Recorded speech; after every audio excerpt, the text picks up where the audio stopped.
Pública. Óyelo bien, la vida es mejor sin gripe. Suda que suda, suda que suda, suda que suda, Sudagrip. Alivia la fiebre, Sudagrip. Alivia el dolor, Sudagrip. Alivia la gripe, Sudagrip. Y alivia la tos, Sudagrip. Lea detenidamente las instrucciones del medicamento. Consulte a su médico o farmacéutico. No hace falta ir lejos y vamos juntos. Empieza los mejores viajes de tu vida estrenando tu propio Nissan X-Trail con cuota de $510. Nissan Grupo Q. Un día nos levantamos sin poder salir a ningún lado, pero dicen que después de una tormenta viene la calma. Virogrip, lo que más quisiera es pronosticar muy pronto la llegada de ráfagas de besos desde el norte hasta el sur del país, seguidas por chubascos de buenos deseos y altas probabilidades de reencuentros. Pero por ahora, Virogrip quiere que nos cuidemos todos, manteniendo el distanciamiento. Virogrip, tratamiento para gripe y tos. Virogrip, nos unimos contigo en esperanza. Salud, calidad Vijosa. Lea detenidamente las instrucciones del empaque. Consulte a su médico. Conéctate a la red que te lleva más lejos, más rápido. Porque ahora con tus planes postpago Tigo podés conectarte con todos desde donde estés porque te dan más gigas, compartir al instante con tus redes sociales ilimitadas y llenar tu vida de energía con tus apps favoritas. Y ahora con YouTube incluido. Conéctate de verdad a todo lo que te gusta. Contrata ya desde $22.99 y sé parte de nuestra red. Tigo. Consulta condiciones en tigo.com.sb. En Sears empieza la cuenta regresiva. ¿Ya preparaste tu lista de compras de Navidad? Encuentra toda tu Navidad en Sears. Aquí están los mejores regalos para toda la familia. Más de 51 departamentos llenos de promociones que esperan por ti. Sears, todo en un solo lugar. Encuéntranos en Centro Comercial Multiplaza.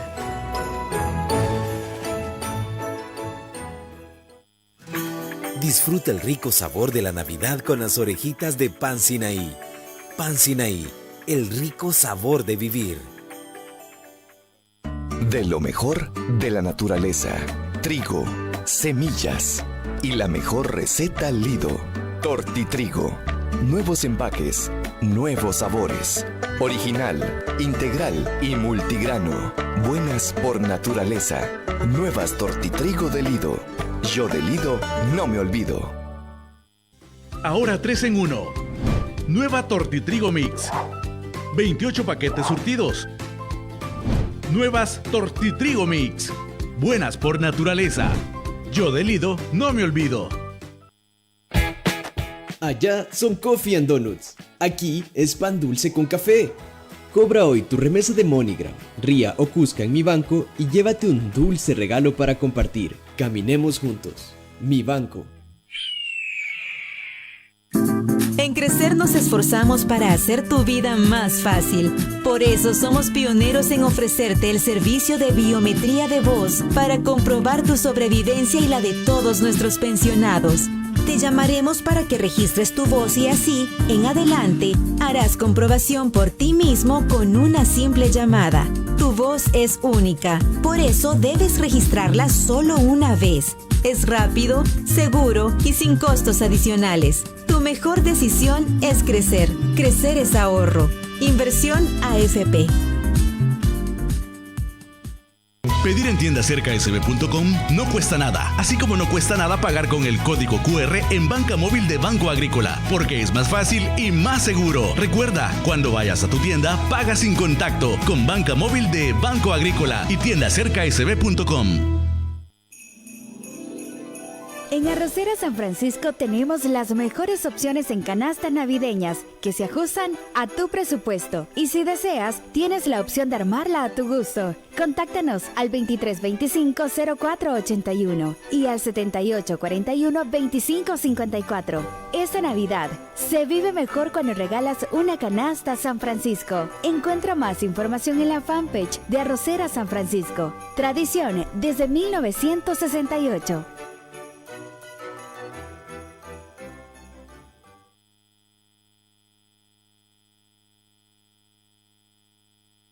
Con Fomilenio 2. Hemos revalorizado la educación técnica y la formación profesional en El Salvador, incorporando al sector productivo en la toma de decisiones sobre nuevos bachilleratos y carreras técnicas no universitarias. Asimismo, hemos apoyado a establecer 7 centros de formación especializada, con el diseño de 35 carreras técnicas y la formación de más de 1,100 personas. Y estamos impulsando la construcción de un marco nacional de cualificaciones y de un sistema que certifique las competencias y aprendizajes adquiridos por la fuerza laboral a lo largo de la vida.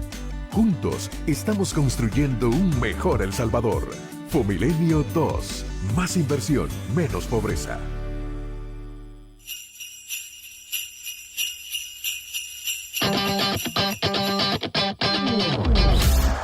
Si vamos a contagiarnos, que sea de energía y de muchas ganas por salir adelante. Juntos somos Diana, Verónica y Tony. Unidos por la radio. Diana, Verónica y Tony dan la bienvenida a nuestro invitado de la mañana. Hoy nos acompaña. Son las 8 de la mañana con 10 minutos y ya se encuentra con nosotros, así lo entendemos, Rodolfo González, ex magistrado de la Sala de lo Constitucional, abogado de la República, docente también, Tony. Docente universitario. Universitario. Rodolfo, buenos días. Hola, buenos días, es un gusto estar aquí con ustedes. Qué bueno Gracias. saludarlo. Bueno, ya estamos en las postrimerías de este 2020 tan sui generis y tan complicado, ¿verdad? Ay, sí, 2020. Y todavía... Nos sigue sorprendiendo. Sí, a estas alturas, Rodolfo, buenos días. Hola, buenos días. No, entiendo que mañana, si no estoy mal informado, sería la última sesión plenaria del año y todavía no tenemos presupuesto general de la Nación 2021, ley de presupuesto y su financiamiento aprobado, los fondos de Fomilenio 2, que William Pleites decía, bueno, ojalá que se aprueben antes del 31 de diciembre. Es que ese es el plazo, Tony. Ajá, 31 de diciembre nos decía, es lo que ha dado Corporación Reto del Milenio como fecha límite para aprobar esos fondos, ¿verdad? Para poder continuar la finalización de los proyectos hasta el 30 de abril del próximo año. Ajá. La semana pasada el gobierno llevó a la Asamblea Legislativa, entre comillas, una reducción del financiamiento que está requiriendo de deuda, para el presupuesto, porque ya tenía presupuestos, deuda contratada, al menos aprobada para contratar, no necesitaba adquirir a que le autorizaran una nueva deuda, pues en realidad no es una reducción en cuanto a la deuda, sino que es tomar de lo que ya tenía aprobado. Correcto. Ese es el panorama hoy, digamos, al menos financiero del país. También a nivel jurídico hemos conocido recientes soluciones de la Sala Constitucional. ¿Cómo ve el país, Rodolfo, a estas últimas semanas? Bueno, está claro que la crisis de salud que se generó prácticamente todo el 2020 por el COVID-19 y esta crisis de salud trajo una crisis económica. Se han perdido muchos puestos de trabajo, han cerrado muchas empresas y si ya en situación normal es exigible un alto ejercicio de responsabilidad por parte de los funcionarios, los distintos órganos del Estado, pues con mayor razón ahora que estamos en una situación excepcional, donde hay vidas en juego, hay empleos en juego, y hay una situación de país, incluso, con el tema Fomilenio, incluso la posibilidad de que se nos cierren puertas al acceso de financiamiento internacional, o que se pueda considerar que nos vean afuera como un Estado que no paga que no cumple sus compromisos financieros. Entonces, en este momento es fundamental que los dos órganos políticos, que son los que aprueban el presupuesto, los que gestionan la crisis de salud y la crisis económica, pues pongan lo mejor de su parte para afrontar esta situación. El Ejecutivo ha pedido, ¿verdad? Ya presentó el proyecto de presupuesto con algunas modificaciones. Algunos diputados ya dijeron que le dieron una primera vista. Hay cosas que le parece que no van, más de 50 millones para consultorías, por ejemplo, y otros gastos que no son urgentes en este momento. Bueno, habrá que ver si mañana hay humo blanco y se logra aprobar el presupuesto. Si no se aprobara la Constitución, la Ley Orgánica de Administración Financiera ya prevé que se sigue trabajando con el presupuesto anterior y sus reformas. Obviamente el presupuesto no va a cerrar como arrancó el 1 de enero porque no se tenía previsto esta crisis de salud. Pero bueno, esas cosas habrá que analizarla y como digo, en el tema de financiamiento de los proyectos importantes para el país, como Fomilenio, ojalá se lograra una solución que diera viabilidad y asegurara, que dé seguridad a nivel interno e internacional de que se van a alcanzar los objetivos y que se va a cerrar de buena manera este proyecto, ¿no? Vaya, ya que habló de Fomilenio 2, por ejemplo, ahí hay un entuerto. O sea, yo ya no termino de entender. O sea, la Asamblea dice que ya reasignó fondos que ya había asignado anteriormente. Y el gobierno dice que está en manos de la Asamblea que le aprueben 50 millones más. O sea, ¿cuál es el contexto de todo esto, Rodolfo? Bueno, ustedes recordarán que en mayo se le aprobó al Ejecutivo por parte de la Asamblea, se le autorizó para que fuera a buscar deuda pública por $1,000 millones y se le iba a dar un destino relacionado a básicamente al fideicomiso para apoyar a las micro, medianas y pequeñas empresas que estuvieran registradas como patronos en el IS para que pudieran cumplir con sus pago a sus proveedores y pago de salarios, etcétera. En julio, el Ministerio de Hacienda le dijo a la Asamblea que quería que de esos 1,000 millones se reorientaran 350 millones. Y la Asamblea entonces entró a conocer la Comisión de Hacienda el tema, de manera que en noviembre, ya el mes pasado, dijo que le daba destino a esos 350 millones, una parte para FODES, otra parte para los veteranos, para pago de proveedores y para Fomilenio, la contrapartida de Fomilenio, un poquito más de 50 millones de dólares. Pero lo que sucedió es que en octubre había llegado el ministro de Hacienda a pedir retirar esa iniciativa de julio y dijo ya no, de todas maneras ustedes me autorizaron a hacer las asignaciones, yo ya me lo gasté. Entonces ahí se ha generado un poco el problema. La Asamblea dice, usted Ejecutivo, Ministerio de Hacienda, me vino a pedir aquí que hiciera una nueva asignación, digamos, para decirlo en términos simples, de un remanente de esos 1,000 millones, pues aquí yo le estoy dando destino. Y ahí va FODES, y ahí van veteranos, y ahí va Fomilenio. Pero el Ejecutivo dice, usted ya me había autorizado para hacer el gasto. Y en otros rubros. En otros rubros, y porque tengo la dirección de las finanzas públicas conforme al 227 de la Constitución y el artículo 12 del decreto 640 ya me había autorizado a buscar pues dónde hacer los gastos para afrontar la crisis de COVID-19. Entonces ahora está pidiendo una nueva asignación porque dice que ese dinero ya no lo tiene y la Asamblea dice, usted me vino a decir que sí tenía la disponibilidad y que yo le diera la asignación. En todo caso, el problema es que mientras internamente los órganos no se ponen de acuerdo, bueno, ese decreto 781 de finales de noviembre, saben ustedes que fue vetado por el presidente de la República, la Asamblea superó el veto con 2/3 y ahora está en manos de la Corte Suprema de Justicia, de la Sala de lo Constitucional, pero no sabemos si va a alcanzar el tiempo para que la Sala falle. Y bueno, lo que uno se pregunta es si van a buscar una forma de arreglar la situación.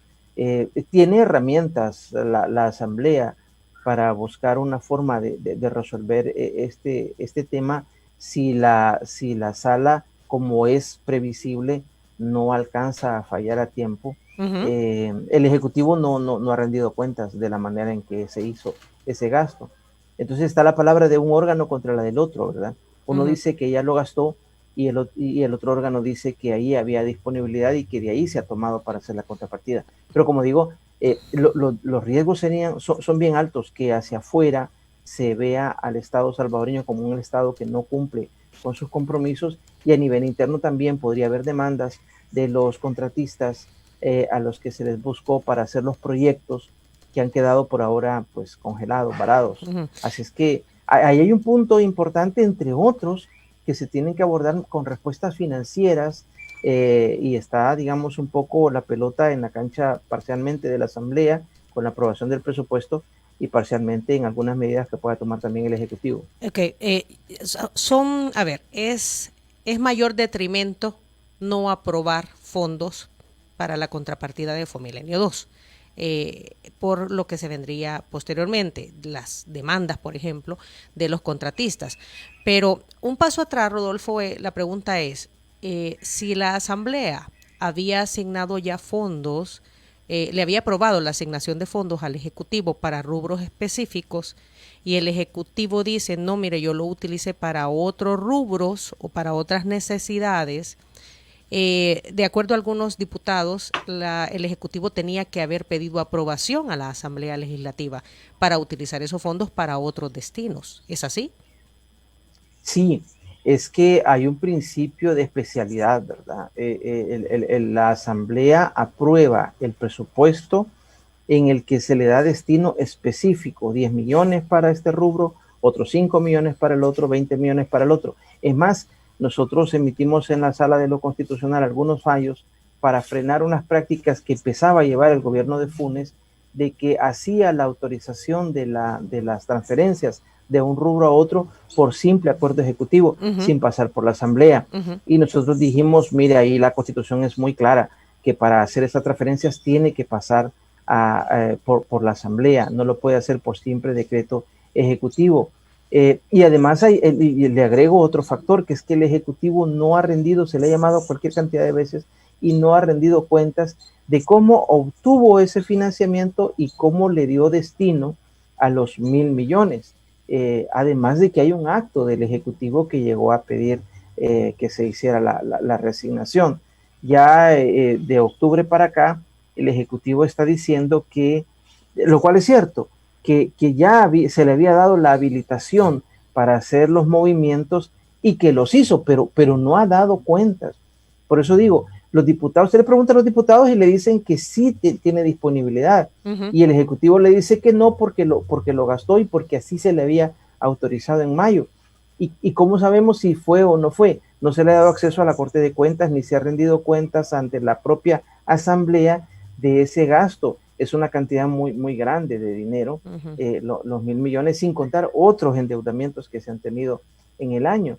Entonces, en este lío de los dos órganos, el problema que uno ve es en términos de país, que podríamos quedar muy mal si llegamos a la fecha límite, el país no honró su parte de la contrapartida, y se nos cierran puertas. Sí, claro. Se nos queda un mal precedente. Porque no cumplimos nuestros compromisos, ¿verdad? Sí. Rodolfo, entonces, ¿cuáles pueden ser las salidas? Por un lado, la salida podría ser que el Ejecutivo presente en qué ocupó ese dinero para que estaba orientado a Fomilenio 2 y decir, no, mire, se utilizó para esto. Y con eso entonces la Asamblea decir, bueno, entonces como ya fue utilizado, hay que hacer una nueva asignación de fondos o asignar nuevos fondos sin que el Ejecutivo dé cuentas.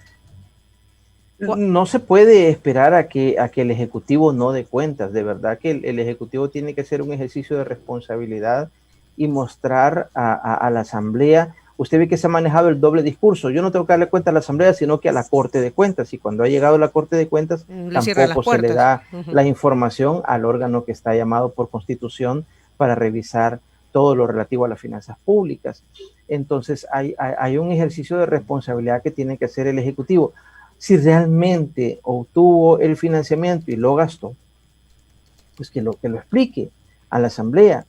Y por parte de la Asamblea, yo creo que la Asamblea hay un punto en el que sí se equivoca. Dice que no puede hacer una duplicidad de fondos. Lo que pasa es que la primera asignación que se ha hecho no es firme en este momento. Está en conocimiento de la Sala de lo Constitucional, porque como el presidente lo vetó, la Asamblea lo superó y está en conocimiento de la Sala. Si hubiera tiempo para que la Sala fallara y Fomilenio terminara unos meses o mucho tiempo después, pues pudiéramos decir que se resuelve la situación antes de la fecha límite, pero eso no está, yo lo veo como poco probable, porque en el procedimiento que da la ley y que sigue la Sala de lo Constitucional, son 10 días hábiles para oír a cada uno de los órganos y luego 15 días hábiles para fallar. No va a alcanzar el tiempo. Entonces, la Asamblea puede buscar formas en conjunto con el Ejecutivo o solo por parte de la Asamblea recurriendo a otras fuentes de deuda pública para hacer una provisión, incluso que la deje sujeta a los resultados de lo que suceda en la Corte.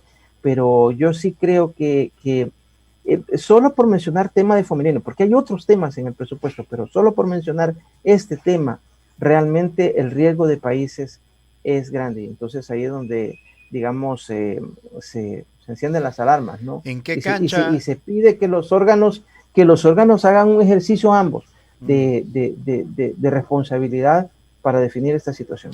Eso le iba a preguntar, sí, o sea, ¿es entre los dos o la pelota está en la cancha de la Asamblea? No, es que hay vías que pueden hacerla los dos órganos.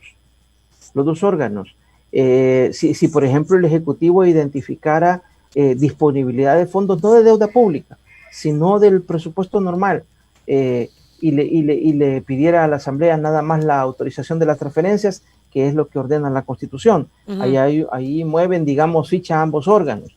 O también la Asamblea pudiera buscar otra fuente de financiamiento, no todo lo que le está pidiendo el Ejecutivo de otros préstamos que le dé destino el 100%, pero sí la parte de contrapartida de Fomilenio podría la Asamblea, incluso como digo, a la espera de los resultados de la controversia, y en mi opinión ahí no habría duplicidad.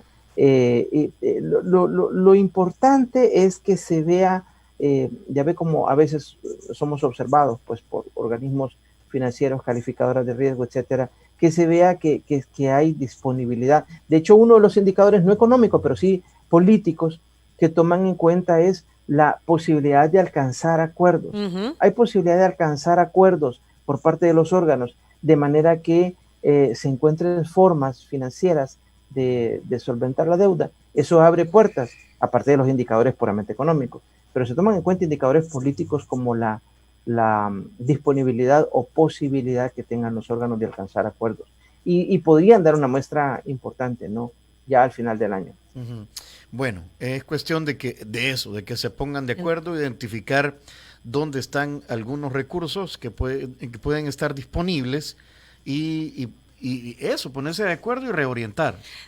El punto es ponerse de acuerdo. Sí, claro. Porque por el momento no hemos visto, o por lo menos públicamente, no hemos conocido de acercamiento. Y así hemos estado todo el año, Rodolfo, sí. Y no parece haber mucho cambio para el 2021, hasta que exista una nueva configuración legislativa a partir de las elecciones de febrero del próximo año. Y esto, bueno, y también hay un tercero ahí, que es la Sala de lo Constitucional, que pues está recibiendo todas las demandas, y amparos, y está sentenciando. Esa es la dinámica de nuestro país a finales de este 2020. Y uno espera pues que mire, ya en Europa ya hay una segunda ola del COVID. Una nueva cepa que se ha identificado en el Reino Unido, más contagiosa, aunque menos letal, pero otra vez el tema del regreso a la escuela, la manera en que se van a cerrar los comercios al fin del año, todo eso se está regulando.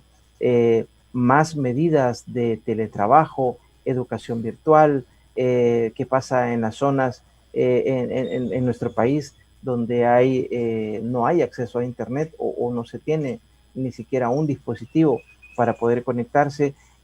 Hay una clara violación del derecho a la educación de estos niños o muchachos, porque no tienen acceso de ninguna manera a la educación, ni presencial ni virtual. Entonces son problemas bien serios, aparte del estrictamente de salud, altos niveles de contagio, sectores de la población más en riesgo por enfermedades preexistentes, por edad, etcétera. Son problemas bien serios que deben ser afrontados con la mayor responsabilidad, un poco haciendo a un lado sus intereses puramente de cálculo electoral, que es lo que tristemente mueve a muchos políticos, ¿no? A ver, Rodolfo, uno de los motivos por los cuales lo hemos invitado esta mañana es para responder a la siguiente pregunta. Como los salvadoreños estamos portándonos mal, ¿verdad? No estamos acatando las medidas de distanciamiento social. Eso es un hecho. O sea, cualquiera que sale a la calle lo ve. Los casos van aumentando, ¿verdad? Y entonces ya se habla de esta segunda ola y hay gente que dice nos van a volver a encerrar, nos van a volver a encerrar. Ahí habrá que tomar medidas. Ajá. Pero ¿cuáles son? Después de tanto estira y encoge, las herramientas que sí tiene el gobierno para confinarnos, guardarnos, restringirnos. O las medidas necesarias para contrarrestar el nivel de contagio. ¿Cuáles son las que sí tiene y las que ya no tiene? O sea, ¿hasta dónde podría llegar? Bueno, lo primero que hay que decir es que ya a estas alturas estamos en una situación diferente de marzo-abril de 2020, porque ya vivimos una experiencia de encierro. Podemos medir desde el impacto en salud mental, el impacto económico, por ahí hubo un reporte de incremento de abusos para niños, violencia contra la mujer, es decir, hemos tenido 8 meses, 10 meses en el que hemos visto qué cosas pueden dar resultados positivos y están bien hechas y cuáles no. Una de las cosas que no se puede hacer, y ya lo dijo la Sala de lo Constitucional en agosto, es restringir de manera generalizada los derechos de la población con base en decretos ejecutivos. Eso no se puede. No se puede, por ejemplo, prohibir tajantemente el ingreso de nacionales o extranjeros legalmente residentes a nuestro país. Se puede permitir el ingreso con la obligación de someterse a cuarentena, hacerse la prueba PCR de antígenos, lo que sea, para determinar pues si la persona es positivo al virus o no. No se puede, por simple decreto ejecutivo o por tweets, pretender restringir de manera generalizada la libre circulación, el derecho a las libertades estas económicas de comprar o vender alimentos. No se puede por decreto ejecutivo. Incluso ya a esta fecha ya tenemos la sentencia de la Sala de lo Constitucional que dijo que incluso cuando la hace la Asamblea, que la Asamblea sí puede hacerlo, debe justificar cada derecho que restringe libertad de tránsito, libertad para fijar el domicilio propio, derecho de entrar o no en el país. La Asamblea, cuando lo hace, debe justificar a partir de los datos duros que recibe, tanto de investigaciones internas como internacionales. La Asamblea debe justificar por qué restringe cada derecho. Bueno, ¿qué sucedió? La Asamblea Legislativa aprobó el decreto 757, que se llama Ley Especial Transitoria para contener la pandemia por la enfermedad COVID-19. Lo aprobó en octubre. El 661 es ese, ¿verdad? No, ese ya la sala falló. Hubo uno nuevo. Hubo uno nuevo, que es el 757 de octubre. La Asamblea lo aprobó, le doy la fecha aquí exacta, porque este tema lo estábamos discutiendo ayer, el 29 de octubre. Lo aprobó la Asamblea. El presidente, que en todo esto ha tenido el criterio de que se le tiene que escuchar a él, y si no se le escucha, la ley es inconstitucional, la vetó. Y la Asamblea superó el veto. Pero esto ya lleva mes y medio que está en conocimiento de la Sala de lo Constitucional la controversia. La Constitución habla de que cuando el presidente veta por razones de inconstitucionalidad y la Asamblea le supera el veto por 2/3, esto pasa a conocimiento de la Sala de lo Constitucional. Pues esto ya está en conocimiento de la Sala desde hace un mes aproximadamente y no se ha conocido el fallo. No sabemos si ya mandó a escuchar a los dos órganos, porque la Constitución dice que cada uno de los dos órganos debe exponer su punto de vista ante el tribunal, ante la Sala de lo Constitucional. Y resolver para decir, bueno, si la Sala dijera, tiene razón el presidente, entonces vuelva a hacerlo a Asamblea, un nuevo proyecto en el que esta vez sí escuche al presidente y tome en cuenta su programa de puramente ejecutivo de afrontar la pandemia. O no tiene razón el presidente de la República, el decreto está bien y que entre en vigencia ya. Entonces, cuando el presidente dice, o el ministro de Salud, que no tienen herramientas para afrontar la pandemia, pues si no la tienen porque el mismo presidente de la República lo vetó. No obstante que la Asamblea ya había aprobado una ley. No puede pretender el Ejecutivo, se lo vamos a señalar las distintas organizaciones de sociedad civil o instituciones académicas, lo vamos a señalar, aunque al presidente no le guste, si intenta nuevamente restringir de manera generalizada derechos por decretos ejecutivos. No se puede. Ya hay jurisprudencia, claro. Ya hay jurisprudencia. Exacto. Y como digo, incluso cuando lo hace la Asamblea, debe justificar, no simplemente decir, bueno, hay una crisis de salud en el país, entonces todo el mundo encerrado. Incluso si lo hace la Asamblea con 2/3, tiene que justificar suficientemente. Hay una parte que a mí me gusta de esa sentencia de la Sala, porque dice, mire, cuando se aprobó la primera vez, el 14 de marzo, el primer estado de emergencia y régimen de excepción, aunque le pusieron otro nombre, le pusieron Ley de Restricción Temporal de Derechos, pero era régimen de excepción, pues no se tenía mayor información. Ya cuando se hizo la primera prórroga, 15 días después, se tenía más información. Y las siguientes veces que se pidió prórroga, no siempre la Asamblea lo dio, pero el punto es que ya a esta fecha, casi un año después, sí que tenemos mucha más información. Y las 3 medidas que todo el mundo recomienda, ¿verdad? Los médicos y los distintos medios de comunicación: distanciamiento físico, o el uso de la mascarilla y el lavado de manos constantemente para evitar el contagio. Bueno, ya se tiene más información. De manera que, por ejemplo, el Ejecutivo había pedido en marzo que la Asamblea restringiera libertad de expresión. ¿Qué tiene que ver libertad de expresión con el control de la pandemia? La Asamblea dijo no, y la Sala también le dice a la Asamblea que tiene que revisar cada derecho que va a restringir, si está justificado o no está justificado, en los datos, a partir de los datos que se tienen. Entonces, herramientas tendrían. Bueno, la Sala pudiera concluir pronto su trámite de la controversia y ya este proyecto que ya fue aprobado y ratificado con 2/3 por la Asamblea pudiera ser la herramienta que tenga el Ejecutivo para afrontar esta segunda ola que ya se ve venir. Que es el decreto legislativo 757, ¿verdad? Efectivamente, sí. Del 29 de octubre de 2020. Ahora bien, sí. ¿Y este anuncio entonces que hizo ayer el presidente a través de Twitter, ayer a las 12 del mediodía con 13 minutos, en donde dice, a partir de ahora queda prohibido el ingreso a nuestro país de cualquier persona que su itinerario de vuelo haya incluido el Reino Unido o Sudáfrica o que haya estado en alguno de esos 2 países en los últimos 30 días, con copia al director general de Migración y al presidente de CEPA?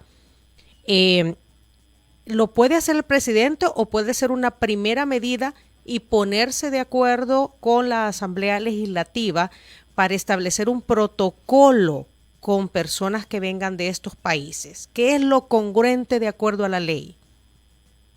Es que prohibición absoluta de entrar e incluir en esa prohibición absoluta a toda persona, metiendo a extranjeros sin residencia, extranjeros con residencia legal y salvadoreños, puede ser problema, porque el extranjero legal que tiene legal residencia, pues la ha obtenido en base en un acuerdo administrativo con base en la ley. Pero los salvadoreños estamos ejerciendo un derecho constitucional. De hecho, en el lío que se armó en abril, mayo, junio, pues estudiamos este tema y el derecho que tiene el salvadoreño para ingresar al país no está sujeto a ninguna condición, ninguna condición. El salvadoreño simplemente expresa su deseo de regresar a su país y las autoridades administrativas le tienen que facilitar el regreso. Cosa muy distinta es que por haber una epidemia de nivel mundial y porque esta persona, salvadoreño o extranjero legal, proviene de un país donde hay alto nivel de contagio, se pueda condicionar el ingreso, no impedir, sino supeditar el ingreso a que la persona se someta a una cuarentena en su casa, en los lugares que crear el protocolo. Debería del Ejecutivo crear un protocolo. No impedirlo. No, ni tampoco, Diana Verónica, el argumento que dijo el Ejecutivo en algún momento, es que no soy yo quien se lo está impidiendo, es la línea aérea la que le pide que tenga esa prueba en la mano, si no lo dejan abordar. Claro, la línea aérea lo hace porque si no la autoridad de El Salvador lo sanciona. Entonces, bueno, eso no tiene mucho sentido. El argumento central de esto, que deriva del artículo 5 de la Constitución, es no se puede impedir el ingreso de salvadoreños. Se puede condicionar, bueno, usted entra, pero no va a andar circulando. Se va a someter a la prueba PCR.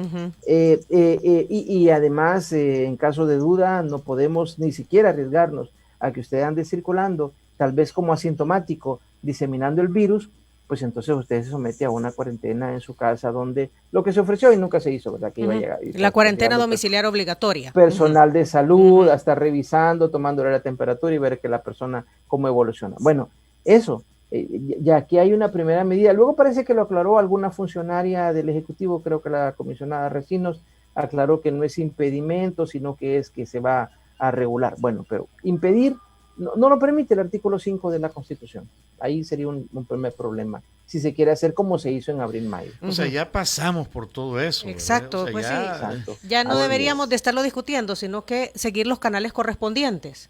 Y nuevamente apelamos a la buena relación entre órganos de Estado. Lo que sí puede hacer es cercos sanitarios el gobierno en distintas áreas del país.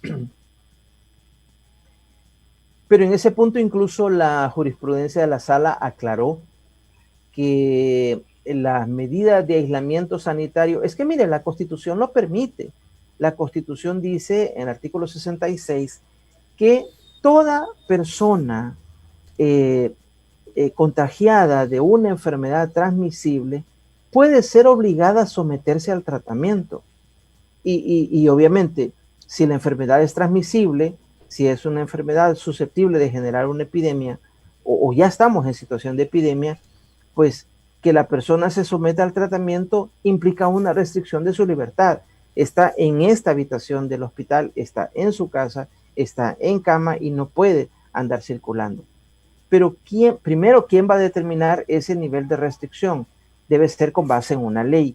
Y cuando se ha alegado el Código de Salud para decir que los cercos sanitarios que se establecieron en Metapán, en el Puerto de la Libertad, tienen, y luego se establecieron otros en zonas fronterizas, que tienen base en el Código de Salud, la sala aclaró en ese punto que son con carácter individual o restringido a quienes ya de alguna manera se le ha establecido que por prueba, medio de prueba directa, que está contagiado, no por la simple presunción. Dicen que hubo alguien que entró por un punto ciego, entonces encerramos todo un municipio. Eso no se puede hacer.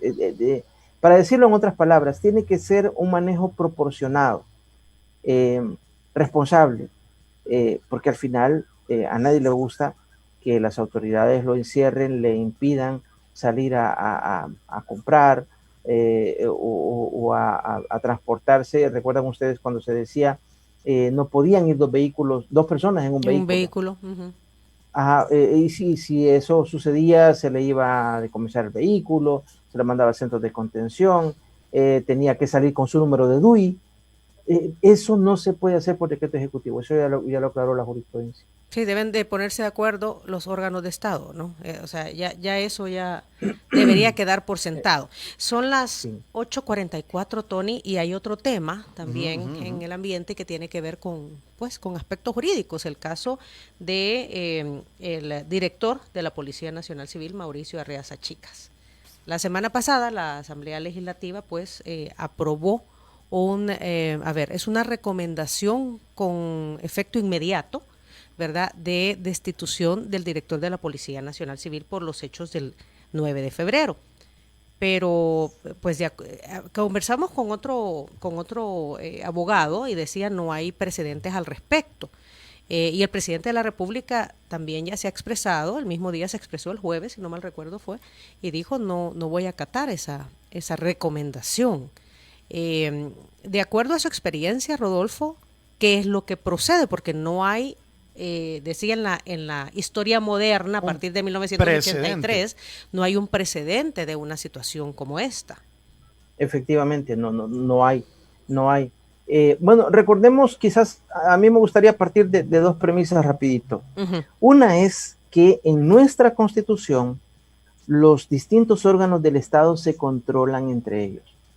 Cuando un presidente de la República veta, en el fondo está controlando a la Asamblea Legislativa. Exacto. La Asamblea dice aquí hay un problema económico, social, político, de salud, y lo vamos a afrontar de esta manera. Y el presidente, no pensemos en el veto por inconstitucionalidad, el veto por inconveniencia. El presidente dice, yo creo que esta ley no es buena para el país.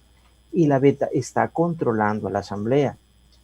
Cuando la Asamblea interpela a un ministro o un presidente de una autónoma o hace una comisión especial de investigación, la Asamblea también está ejerciendo una función de control.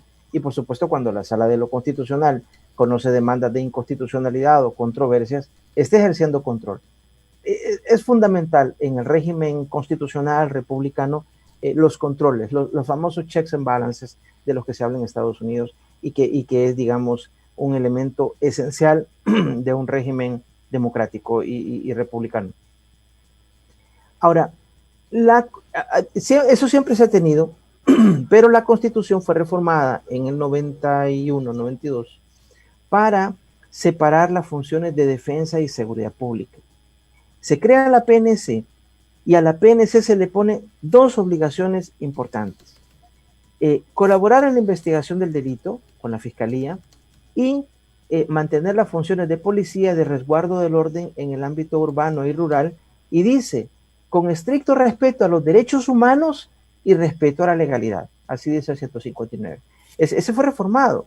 Y entonces, ¿por qué? Porque habíamos tenido unos cuerpos de seguridad de los años 60, 70, 80 a los que se les atribuían violaciones a derechos humanos. Y entonces la Constitución también se modifica en el 131, número 37, y se dice que cuando, como consecuencia de una interpelación o de una comisión especial de investigación, la Asamblea determine que algún jefe de seguridad pública es responsable de graves violaciones a derechos humanos, recomienda al presidente de la República con carácter vinculante la destitución. Eso está en Gerti, la Asamblea, ¿en qué reforma? El 131, número 37. Vaya, comparemos con ministra de Educación. La Asamblea interpela a la ministra de Educación, ¿cómo está eso? Que se cambió la PAES por la prueba avanzo, y esto mide o no mide la calidad, usted lo ha manejado bien, lo ha manejado mal. Pensemos que la Asamblea interpela a la ministra y concluye que ha habido un mal manejo del tema de la educación y recomienda al presidente de la República la destitución. Esa no es vinculante. A la valoración de la Asamblea de que la ministra ha actuado mal, el ministro de Obras Públicas, el ministro de Salud, lo que sea, no es vinculante, se contrapone una posición del presidente que dice yo sí creo que lo ha hecho bien. La Asamblea cree que lo ha hecho mal y el presidente cree que lo ha hecho bien. Y no es vinculante. En cambio, cuando la Asamblea recomienda la destitución de un jefe de seguridad pública, y claramente estamos hablando ahí está incluido el director de la PNC, es vinculante. Yo creo que la Asamblea se equivoca al decir nosotros estamos destituyéndolo. No tiene facultad la Asamblea de destituir al director de la policía, porque no lo nombró ella, lo nombró el presidente de la República. Pero tampoco puede el presidente de la República, en estos tuits ridículos que pone, lo voy a pensar, no, yo creo que sí, no le voy a hacer caso. Tampoco puede reaccionar de esa manera, porque si la Constitución le da carácter vinculante al dictamen, es obligatorio. Y si cree que la Asamblea, porque ahí hay un debate, ¿dónde están las graves violaciones a derechos humanos? Algunos abogados han dicho, se le atribuye al director de la policía haber consentido u ordenado ejecuciones sumarias, torturas, detenciones ilegales, quizás lo más cercano a lo que vivimos en la guerra y que se pueden calificar como violaciones a derechos humanos, es lo que sucedió en los centros de contención, ¿verdad? Madres separadas de sus hijos, personas que entraron sanas, ya está comprobado en estos meses, y ahí fueron contagiadas, personas que pasaron más de 120 días en centros de contención en condiciones muy reducidas de movilidad, de salubridad, incluso se les impedía a sus familiares llevarles medicamentos para tratar enfermedades crónicas preexistentes. Es cierto, aquí la Asamblea dice que las graves violaciones a derechos humanos han sido a derechos políticos, y alguien dice, yo he escuchado opiniones de abogados que dicen que no es eso lo que está hablando la Constitución. Cuando habla de graves violaciones de derechos humanos está haciendo un eco o evocando las situaciones que sucedían en el conflicto. Pero bueno, si la Asamblea se ha equivocado y ha calificado como graves violaciones de derechos humanos los hechos del 9F, lo que no puede, es que esto le cuesta entender a veces al Ejecutivo, lo que no puede el presidente es decir, yo hago mi propia valoración de la resolución de la Asamblea, creo que no tienen razón y por tanto no la voy a acatar. O sea, hay que leer el diccionario qué significa vinculante. Si el dictamen de la Asamblea es destitúyalo, es obligatorio destituirlo, a menos que, es lo que hemos señalado algunos, contra esa resolución, el dictamen de la comisión, se presentara alguna impugnación, alguna demanda a la Corte Suprema de Justicia, a la Sala de lo Constitucional, y la Sala lo anulara. Pero en este momento el dictamen está vigente, recomienda la destitución de un jefe de seguridad pública, el director de la PNC, al que le atribuye, equivocadamente o no, graves violaciones a derechos humanos. La Asamblea es vinculante y por tanto para el presidente de la República no está ese margen de analizar si lo acata o no lo acata. Es otra arbitrariedad más del Ejecutivo y otra muestra más de ignorancia jurídica de las graves que hemos visto todo el año. Entonces así está la situación en este momento. Pero como digo, los hechos del 9F son gravísimos, los veamos como los veamos. El debate estrictamente jurídico es si la intervención que pudo haber tenido tanto el director de la policía como el ministro de Defensa y el jefe del Estado Mayor Presidencial se pueden calificar como graves violaciones de derechos humanos para los efectos del 131 número 37. Ahí está el debate. Ahí está el debate. ¿Quién dirime esta controversia? O sea, si el judicial, la Sala de lo Constitucional sería la llamada. Es que ese es el punto, Rodolfo, y eso lo discutíamos con Tony ese día, ¿verdad? ¿Quién resuelve espérate, si son o no violaciones? Ahorita, o sea, no hay nada ante la Sala que deba resolver sobre este tema. O sea, solo está la resolución de la Comisión Especial, que es vinculante según el 131, numeral 37 de la Constitución. ¿Qué deberían hacer también el fiscal general de la República, por ejemplo, o los jueces? ¿Debe el fiscal seguir reconociendo a Mauricio Arreaza Chicas como el director de la PNC? Es que ese es uno de los problemas que se generan cuando no se respeta la institucionalidad. Les voy a recordar algo que yo no sé si todo el mundo lo recuerda. Cuando Mauricio Funes nombró al general Francisco Salinas, director de la PNC, a finales de 2011 y al general David Munguía Payés como ministro de Seguridad Pública, hubo jueces que dijeron a que hay una violación a la Constitución. La Constitución dice que la seguridad pública estará a cargo de autoridades civiles. Y ahí lo que hizo fue una actuación que a algunos nos pareció fraudulenta. Los generales Munguía Payés y Salinas amanecieron militares ese día. El presidente de la República los dio de baja, le cambiaron uniforme verde por un uniforme azul de la PNC y en la noche ya, o en la tarde ya siendo, entre comillas, civiles, nombró uno ministro de Seguridad, de Justicia y Seguridad, y al otro director de la PNC.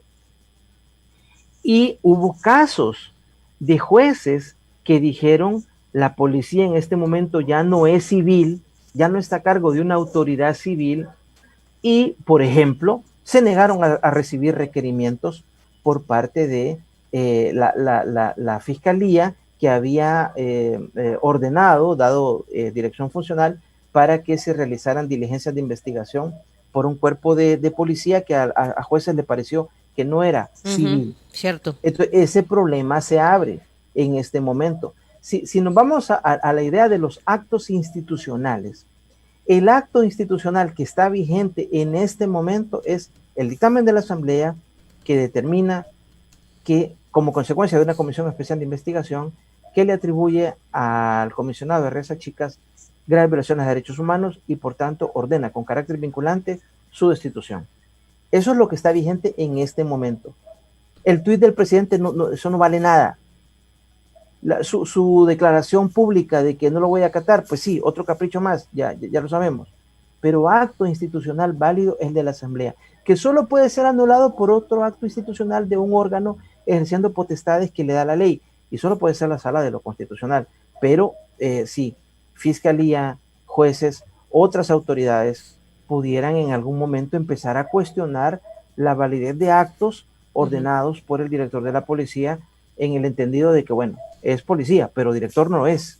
Entonces ahí se puede complicar la situación innecesariamente, a mi juicio. Ok, y desde el Ejecutivo pudiesen presentar una demanda ante la Sala de lo Constitucional. Como ejecutivo no, pero cualquier persona natural puede impugnar ese tema ante la Sala de lo Constitucional. Eso ya lo sabemos, y eso pasa con cualquier ley.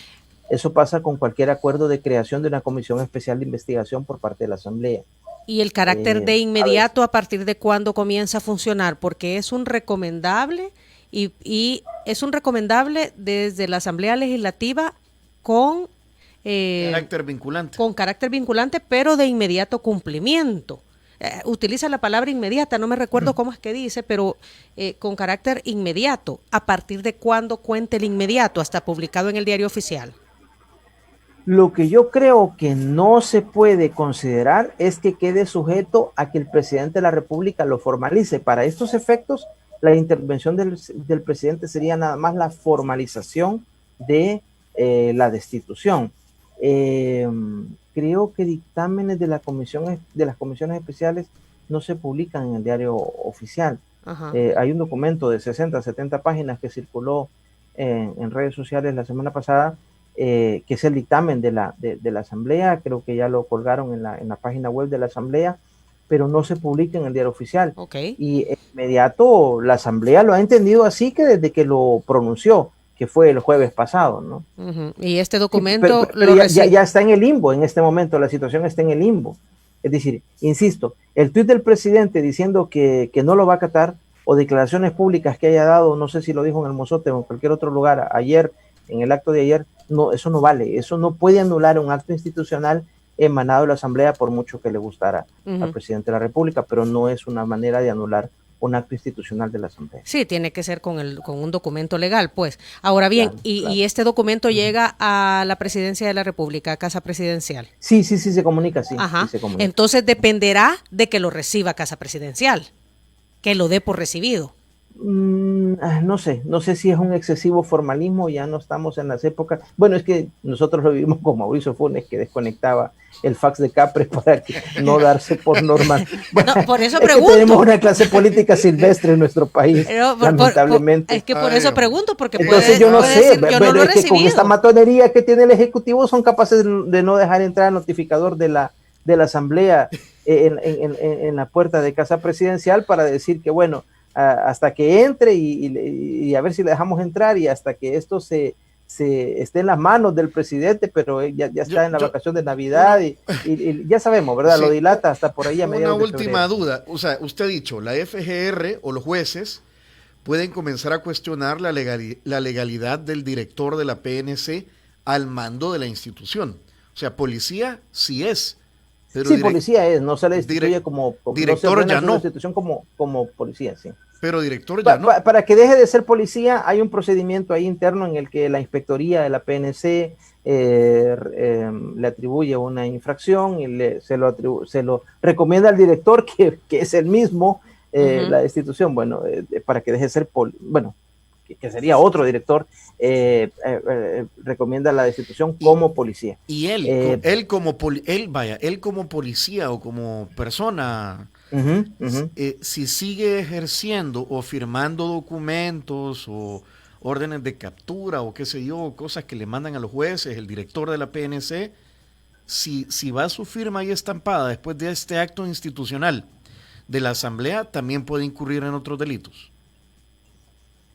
Pues podría la Fiscalía determinar la posibilidad de que ha incurrido en algún delito, además de lo que ya le está atribuyendo por incumplimiento de deberes y las actuaciones que tuvo frente a la Asamblea.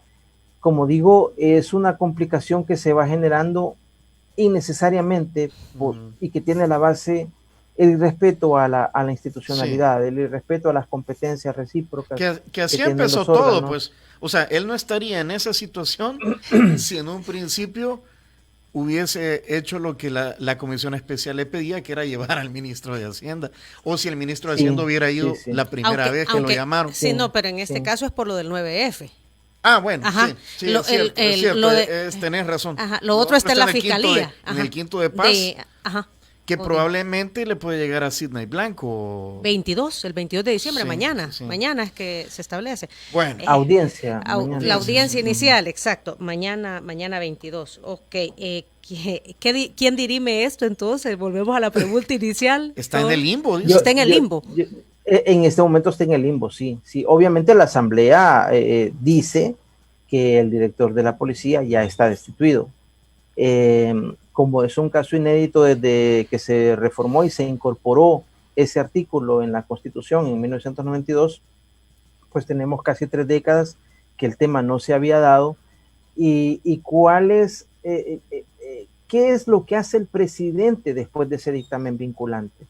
¿Solo formaliza lo que le está ordenando la Asamblea o tiene este margen? Yo estoy seguro que no lo tiene, porque entonces dejaría de ser vinculante el dictamen.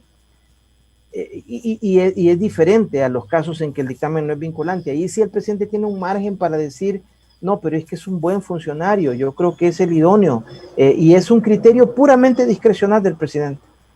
De entre los no sé cuántos miles de médicos que hay en el país, ¿a quién nombra como ministro de salud? A alguien de su confianza y en quien el presidente de la República ve cualidades idóneas para ser ministro de salud. La Asamblea le recomienda la destitución, no es vinculante. Ahí sí tiene margen el presidente de decir que no lo cumple, como cuando al presidente Calderón Sol la Asamblea le recomendó la destitución del entonces presidente del BCR, Orellana Mía. El presidente Calderón Sol dijo, lo consulto con el Consejo de Ministros y llegamos a la conclusión que no lo vamos a acatar. Pero si el dictamen es vinculante, no tiene margen el presidente de decir si lo acata o no lo acata. La pregunta es, cosas como la que decía Diana Verónica, desde el momento de que se emite el acto, cuando se le es notificado al Ejecutivo, cuando él formaliza un acuerdo ejecutivo destituyéndolo como presidente, ¿cuándo? Mientras tanto estamos en el limbo y de verdad nadie quiere, no estamos para eso. Hay una crisis de salud, una crisis económica grave en el país, como para que se genere una crisis judicial de fiscales o jueces desconociendo al director de la policía. Bueno. Ok, son las 9:03. Rodolfo, muchas gracias por sus apreciaciones, ¿verdad? Sobre estas situaciones, lo tomamos en cuenta y agradecemos también a quienes han estado dando seguimiento a esta entrevista, unos a favor, otros no a favor, en base a lo que se ha dicho, pero igual, Tony, nosotros aquí siempre invitamos a todos. Y nos gustaría también tener aquí con nosotros a quienes defienden algunas posiciones del presidente de la República, si pues si lo tienen si aceptan nuestras entrevistas, aquí, ¿verdad? Aquí solo es, aquí la puerta no tiene tranca, ¿verdad? Pueden pasar. Gracias, Rodolfo. Gracias, Rodolfo. Feliz Navidad. Gracias a ustedes. Mire, Rodolfo, 21. ¿Y usted está cerca del jardín o qué? Es que lo oigo pajaritos. Es que acá. había un dichoso fui. Ajá, ¿verdad que sí? Que se está oyendo. Yo creo que sí, hay árboles, sí, hay árboles. Ajá, que estaban ahí. Ajá. Un dichoso fui. Qué bonito entorno. Gracias. Gracias, Rodolfo. Muchas gracias, un gusto. Buen día, buen día. Qué relajo, Diana Verónica. Oye, ahí está el pajarito. Ahí están, sí, por eso decía. Sí. Y desde el comienzo de la entrevista lo escuchamos. Mira, por el tiempo, hoy le vamos a dar descanso al poeta del sabor. Que lo diga rápido, solo la recomendación del día, entonces, ahora. Sí, la recomendación del día. Bueno, ya vino el desayuno de San Martín, ¿verdad? Por favor, Eduardo Denis, ven. De 7 de la mañana a 9 de la noche están abiertas todas las sucursales de San Martín. Le invitamos a que conozca la nueva sucursal Estación del Casco. Y entonces, Eduardo Denis, la recomendación del día. Hoy la recomendación del día es 2 de 3, escoge un medio sándwich, 1 y media ensalada, sopa pequeña y fresco natural. La opción perfecta para esta temporada. Excelente. 2 de 3, muy bien. Ok, y gracias a